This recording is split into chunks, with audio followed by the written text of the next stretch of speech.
Welcome to this explainer. Okay, I want you to question the very ground you're walking on right now. When you think of the Philippines, are you picturing a state, a nation, or a country?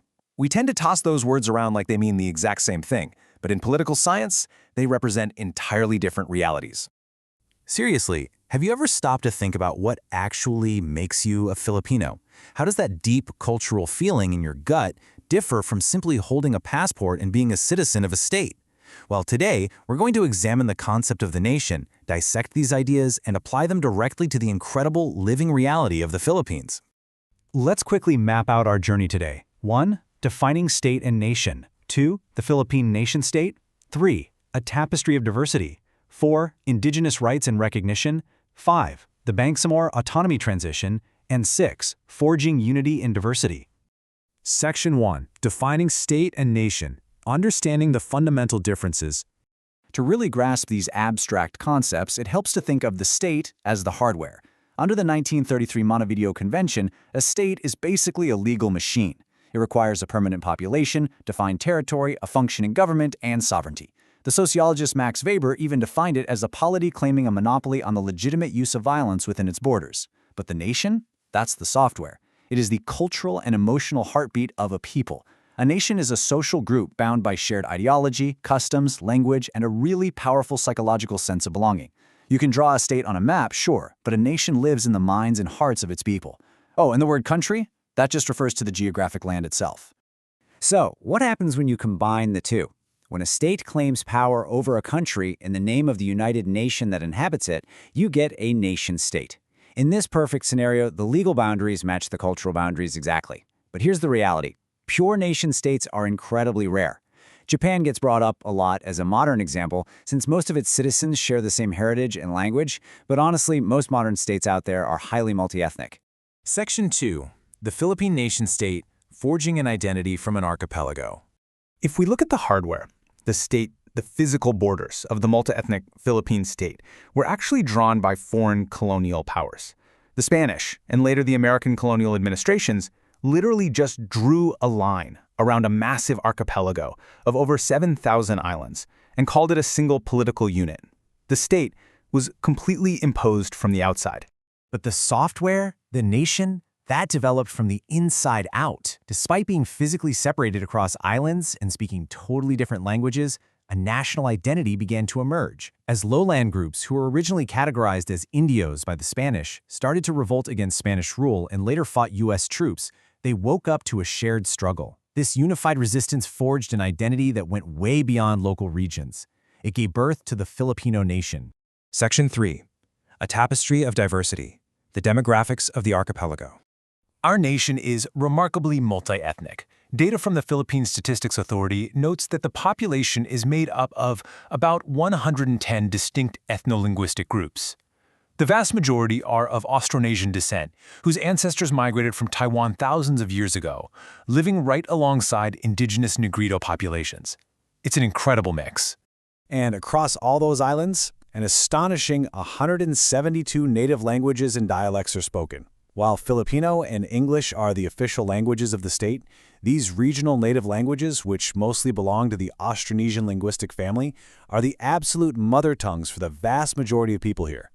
If we break down those major Austronesian groups, the Tagalogs are the single largest group at about 24 to 26% of the household population.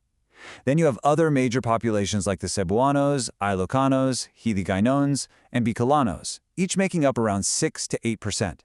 So think about it. How does a central government effectively govern and integrate such a wildly diverse array of cultures?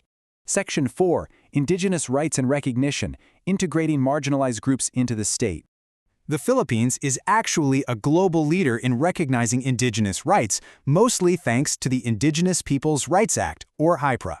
The state has been actively devolving de jure control over land back to indigenous communities. We see concrete evidence of this through a steadily growing number of approved certificates of ancestral domain titles year after year.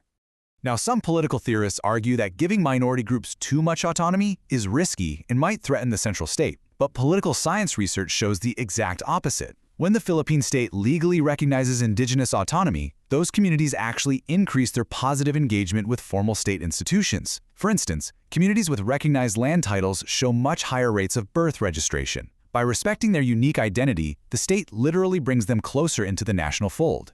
Section 5. The Bangsamoro Autonomy Transition, a case study in nation building.